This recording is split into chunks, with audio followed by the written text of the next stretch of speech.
All right, guys, what's going on? Welcome back to the Everything Gospel podcast. Damien Nick here. We want to preview and prediction for Alabama versus LSU, the top 15 matchup in the SEC West this Saturday. 12-point line in favor of the Tide. ESPN, 7 p.m. Eastern Time. Tiger Stadium in Baton Rouge is the site of this one. Bama leads the all-time series 55-26. Looking at this Alabama offense, it's been a pretty good unit this year. Despite the lack of vertical speed from these pass catchers, Alabama's managed quite well, Nick. It's been a pass catching group by committee, really. 6 receivers do have 18 plus receptions. I do like Ja'Cory Brooks and Jermaine Burton. Burton's yet to really kind of emerge like we expected he would when he announced to be transferring over from Georgia. Jahmyr Gibbs, though, he's really saved this offense this year. It seems like a team high 31 receptions, 301 yards. He has 3 touchdowns. He's also ran the ball very well, especially these last couple of games. He's gotten hot. 672 yards total. 6 touchdowns, 6.8 yards per carry. All this on less than 100 attempts. Jace McClellan, he's been a little bit more quieter since that 70-yard touchdown run he had against Texas. But this is a pretty good 1-2 punch for the Tide. And of course, to cap things off at quarterback, Bryce Young, he just remains stellar. He's one of the calmest guys you'll ever see in the pocket, at least that I've ever seen. A 66% completion rate for him, 1,900 plus yards, 18 touchdowns, only 3 picks. He showcased great resiliency, throughout his career, especially against Tennessee on the road. They were down big time in that game. He was able to lead them back 455 yards. He had 2 scores in that one. Overall this season, Bryce Young, he's been terrific. They certainly missed him against Texas A&M. Thought he bounced back quite well against Mississippi State as well. Coming back from injury as well, when he missed that game against the Aggies. This has been a really good Alabama offense, but they've certainly, had their problems. They are scoring 43 points per game, rather. I do think the offensive line has made some good, improvements in pass protection. Tyler Steen coming over from Vanderbilt's been big at left tackle. Javion Cohen, I think he's having a better year at guard. Iki or at the other guard position as well. This is an offensive line that's made some big strides. I'm pretty happy with it. Tyler Harrell, I think he's working his way back to full health, and that's going to be a big asset for this offense eventually. Overall, though, this offense has been good, but it just doesn't seem like it's the same unit from, just even a season ago, which is quite evident when you lose 2 great pass catchers. But the numbers say one thing, and then the tape says another. What's your assessment of this unit so far? It certainly is confusing when you watch the tape. You wouldn't think the numbers really match up. Bryce Young, the reigning Heisman champion, having a solid season, even though he missed the one game against Texas and Mississippi State, nearly 2,000 yards passing, 66.1% completion percentage, 18 touchdowns to interception. He's been a bit of a wizard this year. There's been a lot of plays, especially the last 2 weeks, where he should have easily got sacked. He somehow finds a way out of it, makes some magic, and just heaves the ball downfield. In my opinion, some of those throws are a bit of a poor decision by him. I would like him to kind of, maybe throw the ball away, something like that, instead of risking it. But it's worked out so far, and they turned into some big plays. Jahmyr Gibbs has really been the lifeline for this offense. Without him, we'd be a boat upstream, paddling without a paddle. He's really been helping us out a whole lot for Alabama this year. 672 total yards on the ground, 6 touchdowns on nearly 100 attempts. I love when he gets involved in the offense. I really think the balance is important, and Bill O'Brien has to be able to call a balanced game on Saturday if Alabama want to escape Baton Rouge with a win. Jermaine Burton, he has the off-field issues, of course, what happened with Tennessee. Nick Saban says he's not going to discipline him, but still a terrible look for what occurred in the aftermath of that game, allegedly striking a fan. But he's having a solid season regardless of the off-field issues. 300 total yards receiving, 3 touchdowns for him. Ja'Cory Brooks having a season that we hoped he'd have after seeing some bright showing last year. Kobe Prentice, the true freshman, having a solid season, 279 yards receiving plus the touchdown for him. The tight ends as well, Latu, solid season for him. It's definitely receiving by committee. A lot of these guys get a bunch of different grabs, and when Tyler Harrell's finally back into full strength, he's going to certainly get some grabs and help out. He has 1 catch so far this season. Want to see him kind of open up potentially this Saturday if he does play. I'm happy with the offensive line. That was something that I really disliked last year. I had a lot of issues with the offensive line. Not quite as much as I hoped he would. He's having a solid impact. Ekiyor as well at the other guard position, solid, playing a solid season. This offensive line looks a lot better, certainly helping out, giving Bryce Young the time to create some magic. Jace McClellan as well, underrated back. I don't think a lot of people talk about him. 312 yards, had that 81-yard break against Arkansas, 3 scores for him. I love this offense balance. I think, we're waiting for them to get another big breakout game here. They looked really good against Arkansas in the second half, and they looked good against Tennessee despite the loss. I'd like to see them put up a lot of points on Saturday. That'd be a really nice thing to see.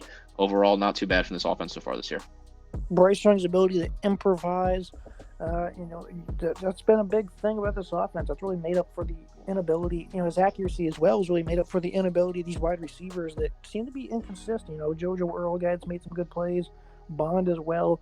This is a pretty deep receiving core. The production's certainly not great, but they do spread it out a good bit. You have 5 guys that have 250 plus yards. Trayshawn Holden, a team high 5 touchdowns. And Kobe Prentice, like you said. So this is an offense that has plenty of talent, a lot of young guys. Production from the running game certainly dipped the last 2 weeks. Only 29 yards against Mississippi State, and then against Tennessee they only had 114. They did have 3 touchdowns, but they were fun from behind to that one, so they don't really focus too much on the running game. But Jahmyr Gibbs, his ability to make plays out of the backfield as a pass catcher, again, like you said, he's really just been the saving grace for this offense. Top to bottom, what do you expect from this unit? It's really struggled with penalties this year, especially on the road. They got hammered against Texas with penalties. Same thing against Tennessee. They're now going to probably an even tougher home environment in Baton Rouge. 17 against Tennessee, 15 against Texas. They even had double figures against Arkansas as well. This is a theme this year. It's really plagued this football team. All 3 road games, they just seem to make mistake after mistake. They would have Baton Rouge now. What do you expect in this one? Has Nick Saban corrected it, or are we going to see the trend continue? I certainly worry about the lack of discipline on this offense. A lot of the times, especially in that it would be dumb things like false starts or illegal formation, illegal motion, things like that. Things that you really should not be getting penalized as a college football team that plays at a high level like Alabama. This Nick Saban team is the least disciplined team I've seen in his era so far at Alabama, but the mistakes on offense are really shocking. We're used to some penalties on defense. This has been, this happened in the Nick Saban era the last couple of years or so. We've seen some penalties on defense. The LSU 2019 game, there was some mistakes on defense in terms of penalties. We Once you make mistakes like that, false starts, late games, things like that are just inexcusable. I know the road, it's a tough environment, but I really expect to see a lot better out of this team. I'm hoping they've learned their lesson so far after the 2 mistakes. Like you said, 17 total penalties against Tennessee, 15 against Texas, 2 of the 3 highest amount of penalties in a Nick Saban era game at Alabama. I need to see a more disciplined offense on Saturday if they're going to have success, because if they fall behind early, make mistakes, or sloppy early on, that Baton Rouge crowd is going to eat them up. Looking at this LSU offense that has, caught stride the last 2 weeks. 45 points exactly in the last 2 games against Florida and Ole Miss. 500 plus yards. They're really starting to open things up a good bit, which I'm happy to see. The first 2 games, the first 2 big games of the year, really. The game against Southern in week 2, no one really cares about. But, week 1 and 3 against FSU and Mississippi State, Jane Daniels' legs was pretty much all they had. That's the only offense they would manufacture in that game until about the 4th quarter of that contest. They were terrible against Auburn, only 8 completions for 80 yards. Since then, though, and I know they struggled a good bit against Tennessee, but they found some yards and they started to, find a groove a bit. They've really rode a hot wave since that Tennessee game. The last 2 weeks they've been dominant. Jaden Daniels, 70% completion rate in the last 3 contests, 350 yards against Florida with 3 touchdowns, 248 against Ole Miss. He's also ran the ball terrifically. 3 touchdowns in each of the last 2 games on the ground for Daniels. Mike Denbrock, of course, he worked with Desmond Ritter, a very similar style quarterback at Cincinnati for a number of years. Daniels, he's starting to come into his own here, very impressively progressing. Completing 70% on the year, 1,800 yards, 1 touchdown. They've been very conservative this season. The last 2 weeks, that's not been the approach. They're really starting to dish it out. Keyshawn Boutille's getting a little bit more involved finally. Jeray Jenkins, he's got 20 receptions, 36 grabs from Malik Neighbors, 455 yards for him. Mason Taylor, I've been very impressed with him at tight end. We can keep going. Brian Thomas, Kyron Lacey to transfer. This team is absolutely loaded with wide receivers, one of the deepest receiving cores in the nation for me. I'm very happy with the progression they've made the last 2 weeks. Now they're facing an Alabama pass rush, though, that's going to probably eat up this offensive line. It's been flat out poor this year. They've been exposed numerous times this year. And, what can you do? It's a mixed bag. They got 2 true freshmen at the tackle positions. They got a handful of transfers involved as well. This is just a mix and match offensive line, and it's not worked out well for Brian Kelly's unit. He typically has very stout offensive lines, and I think long term they'll eventually get there. But for this game specifically, it is a bad matchup for the Tigers. I agree. The offensive line for LSU is a poor matchup, all things considered. I like the way this offense has kind of turned out. A lot of question marks for me after the first 2 big games against Florida State and Mississippi State. Jay Daniels has turned it around. I love what he can do with his legs. The leading rusher on the team with 524 yards on the ground plus 9 scores. Also not a bad passer. 1,800 yards through the air plus the 12 touchdowns, 69.9% completion percentage.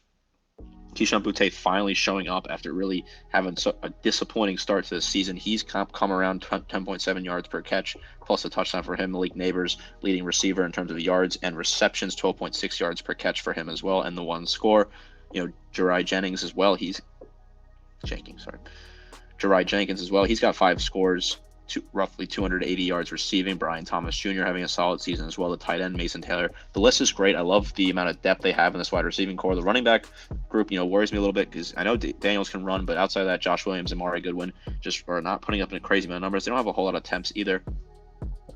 But if you want to beat Alabama, you're certainly going to have to attack them through the air, considering their secondary has been poor this year. This front seven for Alabama has been good. I think they're going to get after Daniels on Saturday, make him uncomfortable.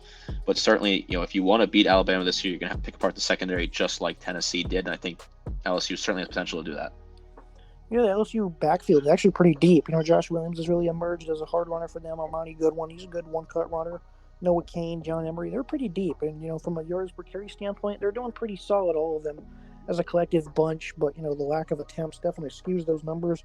183 rushing per game for this football team, 65 and a half of those coming off Daniels' legs. And he's really been the heart and soul of this running game, really the whole offense. They did get some great versatility against Ole Miss, 252 in that one. They had terrific balance in that game against a defense that I figured would get exposed, and they did. And, the Florida defense also hasn't been too great this year. So it's certainly, a good sample size, but one that you should take with a grain of salt considering this is a much different matchup here. I do think the key to the game here for them is to just continue to take shots downfield, be more aggressive, have this Alabama secondary. They got torched against Tennessee.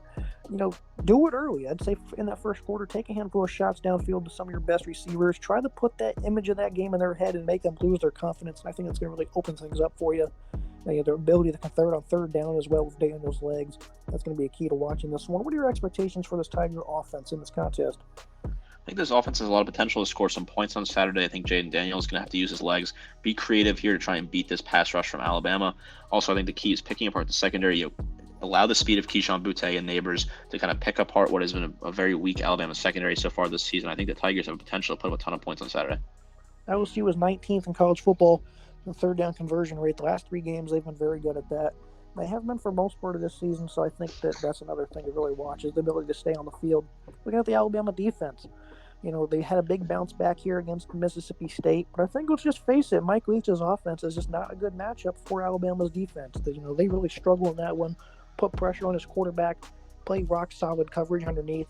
Just Mike Leach doesn't, his air raid is great. It's just not going to work against Alabama. So I definitely think, speaking of taking it with a grain of salt, that game should be one of them. You look back at Tennessee, obviously 2 different, not even close to being a similar style of schemes, but in terms of talent, that's what you're facing. You're probably facing a more talented receiving core from LSU than you are Tennessee, though.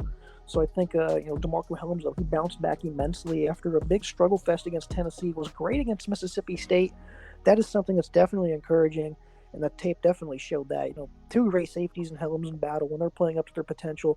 The corners, it's a very young group. Terrion Arnold, redshirt freshman, Cooley McKinstry, Eli Ricks got involved a good bit in the Mississippi State game as well. He played very well. So, the secondary, I think they're going to start to hit their stride here. Last year was a big struggle unit for them, and it still is. Speaking of that big matchup, though, I definitely think it's favorable. Again, that offensive line of LSU is here against this Alabama pass rush. Dallas Turner, he's full of speed and abilities off the edge. Will Anderson, 6 sacks, 12 tackle for loss. He's got a pick 6 this year, 10 QB hurries. He's going to be big in this one. 2 true freshman tackles against a potential number 1 pick in next April's draft. I mean, he's just going to feast in this game, Nick. How can LSU try to neutralize Will Anderson in this one? Or do you think that's just not going to happen one bit and he's just going to tee off? I certainly think Will Anderson has potential to absolutely break out this Saturday. Like you said, the matchup is just absolutely perfect for a guy like Will Anderson. He knows the matchup's perfect. He's very excited, looking forward to this. 6 tackles on the year for him, 36 total tackles, plus that interception return for a touchdown. He's having a great season. Some people may say not quite what they expected, but I think when you face some of the double teams he's faced so far this season, he struggled all day against Texas. I'm certainly happy with Will Anderson's performance.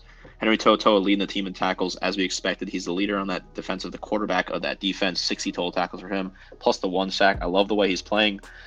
We knew at some point he'd be the leader in tackles. Took him a while to get there because some other guys like Brian Branshaw and Battle were leading him in tackles for some time, but he's now got the lead himself. 60 tackles for him on the season. DeMarco Helms, a guy, I'm not the biggest fan of him. I said that for a while, especially after the Texas A&M game last year, but he looked good against Mississippi State last week and sort of, The 59 total tackles as well is certainly impressive. The 6 pass breakups plus the interception. But the jury's still out a little bit for there on me. Byron Young, Dallas Turner, other guys in the front 7 that I loved so far this year. Young got 29 total tackles. Dallas Turner got the 28 plus the 2.5 sacks. Eli Ricks, I think, is the key for me. We saw him come out on Saturday. A lot of fans said Brian Denny did not expect him to be playing Saturday when they announced him on the starting lineups. People were very excited. He came out, had a good game, the 4 pass breakups plus the 4 total tackles. I think he needs to play on Saturday and have a big day against his former team. I'd like to see that out of him. I want to see some more out of DJ Dale as well. Been a bit of a quiet season for Dale. 2 sacks on the year, 8 total tackles.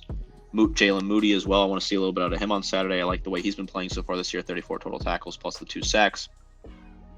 I get a little nervous that Terrion Arnold and Kool-Aid McKinstry will be tested at in the defensive back area. 32 total tackles for Arnold plus the 23 for Kool-Aid. I worry a little bit about the potential they get tested, but Kool-Aid's played well so far this year. He's 11 pass breakups, a great number from him.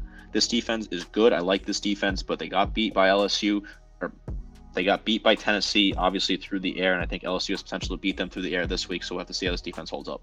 What a way to bounce back, though, against a tough passing attack. Very well coached secondary from one week to another. McKinstry had 4 pass breakups against MSU, and so did Riggs. That's really good stuff right there. They had no problems getting in those passing windows and, making good plays on the ball. Great way to regain your confidence. They had 15 pass breakups in that game. Obviously, a lot of quick routes from there. It's easy to jump on, but that's not easy for most opponents. So I think for them to be able to bounce back, they had 0 pass breakups against Tennessee. So that is just a number that's really underlooked. That is impressive stuff from that defense to be able to bounce back in just a short time from a confidence standpoint. The run defense, I think they've been really good this year. Tennessee had 183 on them. That's a nature of their offense. When they're able to throw it, they're able to run it pretty well also. So Tennessee did just enough to maintain some balance, but they had only 187 allowed against Arkansas and 51 attempts. Now, it's a really good dynamic rushing attack with a very powerful offensive line. Other than that, that's it. No other team has had over 80 yards rushing on them. Texas was not able to break Lewis with Bijan, Devon, E-Chain, nothing against Texas A&M. And then Mississippi State, I thought they did a pretty good job running the ball in that game. Interesting approach from Mike Leach in that one. They run the ball a good bit. But, the Will Rogers sacks really brought that number down. But for the most part, this has been a really good effort from this run game, or this run defense rather. They don't really have that dominant presence on the defensive line. They really haven't had it since Quinnen Williams, but DJ Dale, Byron Young, 2 seniors, Tim Smith's a veteran, a very good rotation. Jaheim Otis, he's massive, a true freshman, 6'5", 348. He's been doing some good things for them on the interior. So this is a kind of, it's a good rotational help here. No one really stands out, but as a whole, this is a really good run defense led by that defensive line. Jalen Moody, I've been impressed with him at the other inside linebacking position. What are your thoughts on this run defense here against a running game that's really built off the quarterback run game of Jaden Daniels? And obviously they're going to have to key on him a lot this one. I like this run defense so far this season. The numbers have been impressive. They've played some talented backs that you would think potentially would break away from them, but they're able to keep some stops on them. I like to see Will Anderson stuff the run. Definitely want to see some good, strong performance out of Toa, Jalen Moody as well. Dallas Turner get after the run. I think there is some serious potential to stop the run here. I think that's the key for Alabama. If they can make Jaden Daniels uncomfortable and make it so that his running game is not an option in this offense, I think they'll find a lot of success on Saturday. Look at the LSU defense. This football team really shot themselves in the foot early on in that Tennessee game, but they were able to hold them to just 13 points early in that first quarter, where it could have been 21-0. They were able to hold them to 2 field goals, gave up 500 plus in that one. They got beat outside. The man coverage in that game did not really do them any favors. The Florida game, they held them to under 400 yards, still, 6.7 yards per play. This year, we'll actually look at the Ole Miss game where they started off very poor on defense in that game early on. Ole Miss really had them on their heels. After that, they bounced back terrific. They had a red zone interception. Joe Fauci had a one-hander. One of, I think it was 7 transfers in the back end for LSU. After that, they were dominant. They could not allow much on the ground. Through the air, Jackson Dart was not able to do much, and they're looking to ride that hot wave. This defense, I think, has been a little bit more disappointing than I would have anticipated. They got 337 yards allowed through the air against Auburn. That's a passing attack that's not good one bit. So that's certainly disappointing. They had a great second half in that one, though. I think this defense is starting to kind of come into its own, though. They have a lot of very good players from a talent point. B.J. Ojolari off the edge, 4 sacks, 5 TFL. I'm very happy with him. This pass rush, though, has not really been that good this year, Nick. Only 17 sacks. Harold Perkins, he's second on the team, a true freshman with 2.5 sacks. Savion Jones, the defensive end's kind of stepped up. interior defensive lineman Makai Wingo. He's got 2 sacks as well. So certainly has not been the edge presence we figured it would be. Ali Gay, he's really had a pretty disappointing season from a production standpoint. Jacqueline Roy's really not been too impactful on the interior from a production standpoint as well. But overall, this is a defensive front that has a lot of talent. A defense as a whole, Micah Baskerville, great sideline-to-sideline linebacker. Him against Gibbs is going to be fun on the backfield. He's a good athlete, and you're trying to cover him. Harold Perkins, he can cover as well. So I think this is going to be a very interesting game. Mike Jones, he's a pretty good coverage linebacker also, now that I think about it. So this is going to be a very interesting matchup to see how LSU can try and cover up Jahmyr Gibbs. And you look at a secondary, it's loaded with veterans, across the board, but still there's a tremendous amount of transfers in this back end. 2 of them from Arkansas, and Greg Brooks and the aforementioned Joe Faucia. Jay Ward, he's the nickel corner for them. Remember Cordell Flott made that conversion to nickel last year, ended up being a 3rd-round draft pick. So, Jay Ward, he's doing great things for them. This is a spot that really allows him to, utilize his very impressive skill set. I like his ball skills. He's a good tackler as well in the open field. I think the secondary is a pretty underrated unit, only about a 53 or 56% completion percentage. Only gave up 8 touchdowns this year. And, of course, they got burned in that Tennessee game. And the first half against Auburn wasn't great. But other than that, I think this is a secondary that can really hang in there. They got plenty of raw talent, especially with this Alabama receiving core. It's been pretty wishy-washy, I'd say, this year. How do you think top to bottom LSU matches up here? This LSU defense, specifically their front 7, we raved about in the preseason. During our preseason preview of this LSU team, we said they could potentially be one of the nation's best front 7, if not the nation's best front 7. They really haven't quite lived up to that expectation. Been a little disappointing, especially in games like the Florida State game and other games so far this season. BJ Ojulari has lived up to the hype that I had for him. 25 total tackles, the 4 sacks for him. I love what he can do. But a guy like Ali Gay, we thought we'd see more out of him. 19 total tackles and the 1 sack. Makai Baskerville, he's having a great season, leading the team with 49 tackles, the 4 pass breakups. I think this secondary has some serious potential against an Alabama wide receiving core that is hit or miss at times. There's some weeks where they really just don't look like they're playing where they should be playing. So I think this gives LSU potential advantage in the secondary. Guys like Jay Ward, Greg Brooks, these guys have great experience, very strong in the secondary. I think they have some serious potential to make some solid plays here. And I like the linebacking core. Harold Perkins, a good leader, 36 total tackles, and Greg Penn, 38 total tackles for him as well. Perkins got, of course, the 2.5 sacks on the season. I like this LSU defense. It's not quite where I thought they'd be, but I think it's a solid defense, very underrated in the national scheme. And considering this team is 15 in the country, you thought this defense might be getting a little more love in the media, but they really quite aren't. I think this is a good matchup on Saturday. I think Alabama has the edge comparing the offense to this defense, but I think this is a solid defense that has some potential so far. Makai Gardner, another one of those transfers. You'll probably hear his name a lot. I think he's probably their best cover corner for them. To run defense, though, they gave up 263 against Tennessee, 210 against Florida after that. And then they held Ole Miss, one of the nation's best rushing attacks, only 117 on the ground. A very interesting way to flip the script like that, just a matter of weeks. So Brian Kelly, obviously, this team is progressing, I think, week to week. That's one thing that's certainly evident there. Top to bottom, I think this is a unit that has potential to be one of the nation's best on any given Saturday. Can they click, though, against Alabama will be the key. Be something interesting to watch. Look at team comparisons. Quarterback Bryce Young, he's going to get the edge there. Running back, I like the depth of LSU, but I think Jahmyr Gibbs and Jace McClellan, just overall, just more production, more skill. Wide receiver, I'm going to give the edge to LSU. These are 2 very deep receiving cores, but I think the Tigers, I just absolutely love their receiving group. Offensive line-wise, Alabama, clear edge in the trenches here, at least on that side of the ball. LSU, their defensive line, they have potential to completely take over these games. Haven't exactly did that yet, but last week was very encouraging against Ole Miss. Alabama, though, I'm still going to give them the defensive line just because I think they've been, as a collective group, much better this year. Linebacker, that one's honestly up for grabs. The pass rushers for Alabama take them over the top, but I love the linebackers at LSU. And then in the secondary, I was very encouraged by that performance against Mississippi State last week. Tennessee, still just a couple of weeks ago, where they got absolutely obliterized. And LSU, they're very talented in the back end there. Do you disagree with any of these team comparisons here? I personally think these team comparisons are spot on. I think the talent and the raw talent at LSU's wide receiving core certainly puts them ahead. I think that Alabama's secondary just isn't quite where it needs to be, so LSU getting the edge there. I certainly think the defensive advantages for Alabama are clear. I think the offensive advantages for Alabama are clear, considering Bryce Young is the reigning Heisman Trophy winner. So I think this is solid team comparison, but it should be interesting to see how it plays out on Saturday. The final thoughts on the prediction on this one, The biggest keys to the game for me: contain Jane Daniels' legs. That's a big reason why they're so good on third down. Is his ability to make plays outside of the pocket, especially when things break down. Big plays in the passing game. It's a great way to quiet an opposing crowd in Baton Rouge. It's going to be tough. Big passing plays early and often. I know I said that earlier for LSU. Attack the secondary. I think that's one thing for the Tigers is try to make them lose their confidence. I think they really regained it after last week's effort against the Bulldogs.